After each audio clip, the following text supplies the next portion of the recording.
At 6:47 in the morning, on a wet October day in 1940, a passport lay open under a green-shaded lamp in a British port office.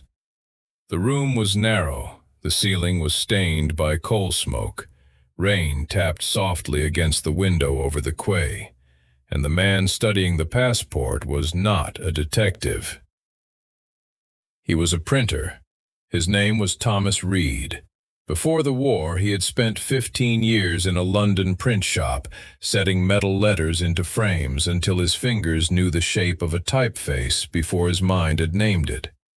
He knew when ink had bitten too deeply into cheap paper. He knew when a line of text had been spaced by the wrong machine, and he knew that government printing had habits, not opinions, habits. The man who owned the passport was sitting in a holding room 20 feet away. He said he was a Dutch shipping clerk, stranded by the German occupation, trying to reach relatives in England. His coat was worn in the right places. His story was tired in the right way. His hands even had the small cuts of a man who had handled rope and crates. But Reed was no longer listening to the story. He tilted the passport toward the lamp. The bearer's name looked almost perfect. The date of birth looked almost perfect.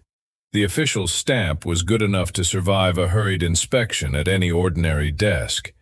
But the letters themselves were wrong. Not wildly wrong, just wrong enough.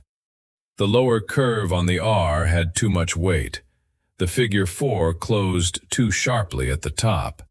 The spacing between the name and the date had been squeezed by a fraction that most men would never see. To a policeman, it was ink. To Thomas Reed, it was a confession. He closed the passport, stood up, and reached for the black telephone bolted to the wall. The number beside it was not for routine trouble. It was for the kind of trouble that meant a stranger had reached Britain carrying a lie good enough to move through a war. Reed waited for the line to connect. Then he said 6 words. The document has failed the type test. That was how one German spy lost his war before he had spent a single hour free on English soil. And to understand why one wrong serif mattered more than a convincing accent, you have to understand what Britain looked like in the autumn of 1940. It looked cornered. France had fallen. The British Army had escaped Dunkirk, but it had left behind mountains of equipment on the beaches and roads of northern France. Across the narrow sea, German invasion barges were being collected. Above the fields and ports of southern England, the Luftwaffe was trying to break the Royal Air Force open. The newspapers called it endurance. The government called it survival. But inside MI5, the problem had a sharper name: infiltration. Germany did not need to land an army first. It needed weather reports, harbor reports, rail reports, rumors from factories, lists of airfield damage. It needed men and women who could walk into Britain, disappear into ordinary rooms, and send back enough truth to make an invasion less blind. The service sending them was the Abwehr, Germany's military intelligence organization. Some of its agents came by sea in small boats. Some crossed through neutral countries carrying British papers. Some came out of the night under parachutes, with radios packed in cases and emergency money stitched into clothing. They did not always look dramatic. Most spies did not arrive with pistols and cinematic courage. They arrived with ration cards, train tickets, passports, and a rehearsed explanation for why they were exhausted. So Britain had to learn to fight a war at the size of a letter. MI5 was not built for that war. At the beginning of the conflict, it was still a small service drowning in names, files, suspicions, and requests. It needed linguists, lawyers, clerks, analysts. Then it discovered it needed a stranger kind of expert. People who could read the physical body of a document, not what the document said, how it had been made. A forged passport does not only contain a false name, It contains the workshop that produced it. The paper carries the supply chain. The ink carries the recipe. The staples carry the age. The pressure of the stamp carries the hand that pressed it down. And the type carries the machine. That idea became one of the quietest weapons Britain used in the intelligence war. A London typographer named Elick Howe helped give it language. Howe had spent the years before the war collecting printed fragments from Germany with an obsession that looked useless until it suddenly became priceless. Newspapers, forms, travel tickets, public notices, government slips, anything with letters on it. He understood something most officials missed. Every bureaucracy has a face. It is not a human face. It is the style of its forms, the weight of its headings, the cut of its numbers, the rhythm of its spacing. The state may think it is hiding behind seals and signatures, but its printing habits leave fingerprints everywhere. Howe would later call documents weapons. A passport could move an agent. A bad passport could trap one. A perfect forgery could save a British operative in occupied Europe. And a nearly perfect enemy forgery could expose the route, the workshop, and sometimes the entire network behind it. By late 1940, that thinking had reached the port examiners, not as theory, as a checklist. They were taught to hold suspicious papers beside known examples. They were taught to ignore the theatrical parts first, the story, the accent, the coat, the nervous eyes. Then they were taught to look at the boring things, the top of a 4, the bowl of an E, the spacing in a line of personal details. The paper's resistance when bent under a lamp. The depth of ink inside a stamped seal. It was the kind of work that seemed too small to belong in a world war. But the Abwehr had a problem of its own. Its forgers were skilled. They were not fools. They had real samples. They had experienced printers. They had equipment good enough to fool a tired officer working quickly at a border desk. But they were not printing with the exact British tools. They were reproducing British identity through German habits, and habits are hard to kill. A passport made in a German-controlled workshop could imitate the words of Britain. It could imitate the layout of Britain. It could even imitate the authority of Britain. But in the tiny architecture of the letters, it still breathed like somewhere else. That was the mistake Thomas Reed saw under the port office lamp. The suspect's passport had 3 things wrong. The first was the letter form. The personal details were set in a typeface close to the British government style, but close is not identical. A trained printer could see where one curve ended too sharply and another carried too much ink. The second was the spacing. German equipment had tightened the line just enough that a name which should have rested naturally on the page looked squeezed, as if the letters had been told to stand shoulder to shoulder. The third was the numeral, the 4. A common number, a forgettable number, the kind of mark nobody respects until a war starts depending on it. On that passport, the 4 belonged to a different printing tradition. Its crossbar and upper shape betrayed the wrong type source. The man carrying it had practiced his story for weeks. The number had not. Within minutes, the port office became still in the way government rooms become still when the paperwork stops being paperwork. Reed did not accuse the man directly. That was not his job. He logged the anomalies. He placed the passport in a brown envelope. He marked the time. He informed the liaison officer. Then the man in the holding room was detained. His name was not the name in the passport. His errand was not escape. He had been sent into Britain to report on ports, troop movement, and the damage done by German bombing. He had expected questions about his route, his accent, his memories of the Netherlands, maybe the contents of his bag. He had not expected a printer to interrogate the alphabet. By the next day, he was on his way to Camp 020, the wartime interrogation center in southwest London, where captured enemy agents were broken open without needing to be beaten. Camp 020 did not work like the spy stories people later imagined. It was not smoke, glamour, and whispered passwords. It was fatigue, files, waiting rooms, men behind desks who already knew too much. The interrogators understood that a false identity survives only while it feels whole to the person wearing it. Crack one layer, and the next layer becomes harder to hold.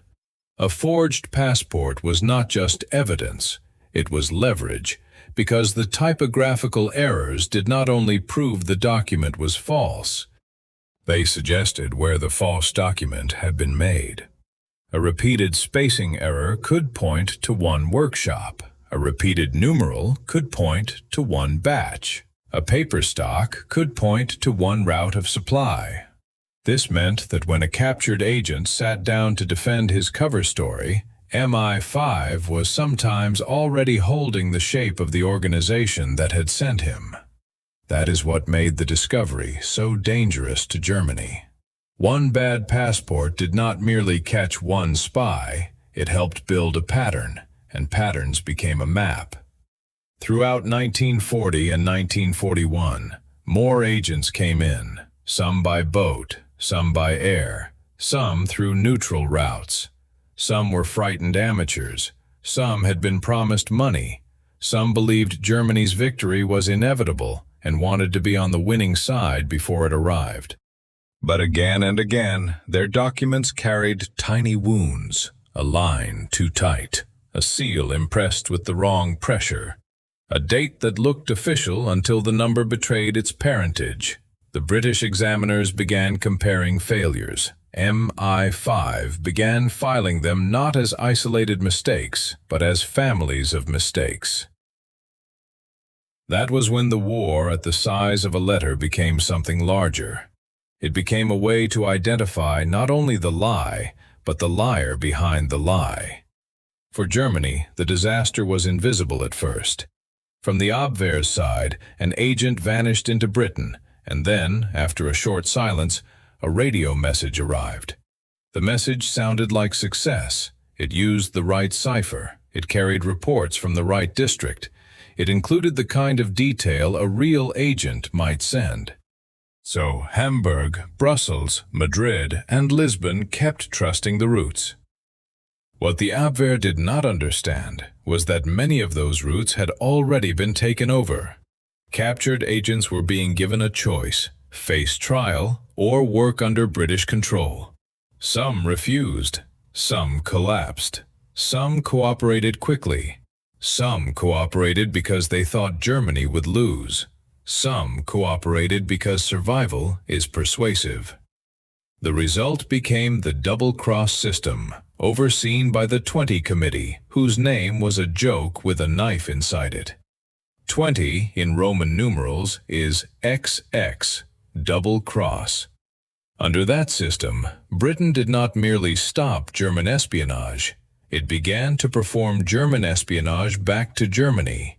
Every false report had to be plausible. Too clean, and Berlin would suspect manipulation. Too useless, and Berlin would abandon the source. The lie had to contain enough truth to breathe, so MI5 fed Germany a controlled diet.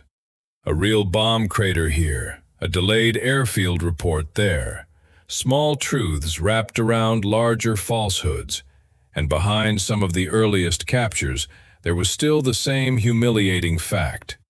A spy might memorize a new childhood. He might carry a radio concealed under civilian clothing. He might cross the water in darkness, but he could still be defeated by the shape of a printed 4. The darkest part of the story is that Britain did not have complete control at the beginning. There were gaps. There were agents who landed where no one was waiting. There were parachutes found too late. There were strangers who moved through boarding houses and railway stations before anyone understood who they were. One German-trained agent managed to live for months inside England, isolated, increasingly desperate, cut off from handlers and running out of valid papers. His documents, once useful, became a prison. Every day that passed made the dates older, the risks larger, the next official question more dangerous. That was the terror of the document war. A false identity did not fail all at once. It expired. It aged in the pocket. It became harder to explain. It forced the spy to seek replacements, extensions, stamps, ration access, lodging proof, all the small bureaucratic permissions that ordinary life required in wartime Britain. And every request was another chance for the paper to be seen by someone like Thomas Reed. That was the weakness Germany had underestimated. A country at war is full of paper. You cannot move without it. You cannot eat easily without it.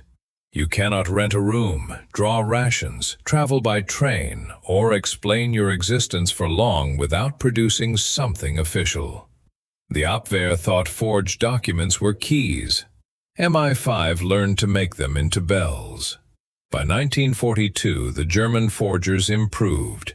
They changed type substitutes, they altered spacing, they adjusted seals and learned from whatever they guessed had gone wrong. But Britain improved faster. The examiners updated their reference sheets. New specimens were photographed, enlarged, compared, and circulated. The three-point checks became broader protocols. Paperweight, ink behavior, staple corrosion, stamp geometry, handwriting pressure, sequence numbers. The inspection desk became a small laboratory, and the old printer's instinct became a transferable discipline. That mattered because the double-cross system grew into one of the most consequential deception machines of the war.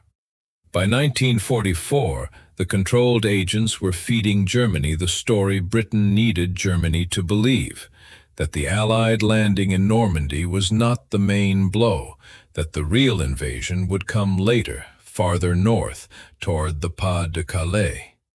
This deception did not depend on one passport. It depended on code-breaking, radio discipline, agent control, operational planning, and German assumptions.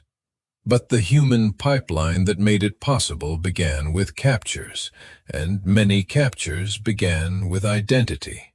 And identity in wartime Britain often came down to paper. A passport could be a door. A ration card could be a leash.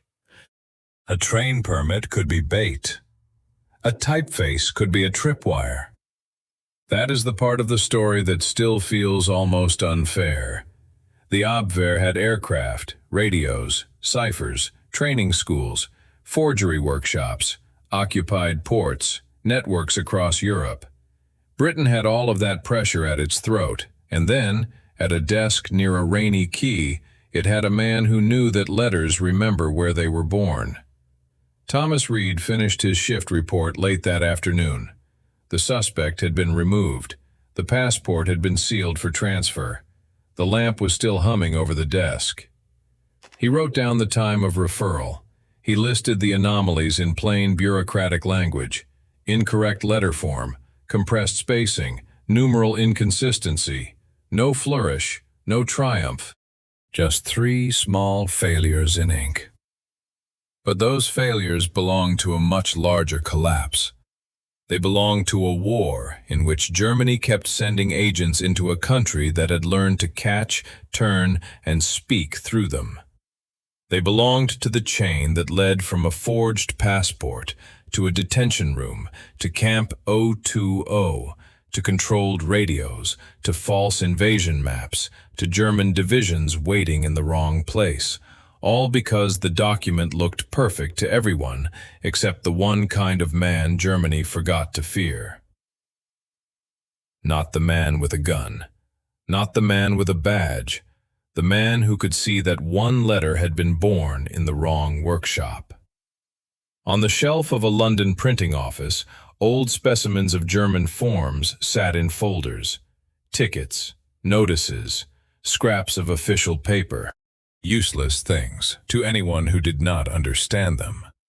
But in a war of forged names and borrowed faces, the scraps were not dead paper. They were fingerprints. And before the spy could send one word across the sea, the alphabet had already betrayed him.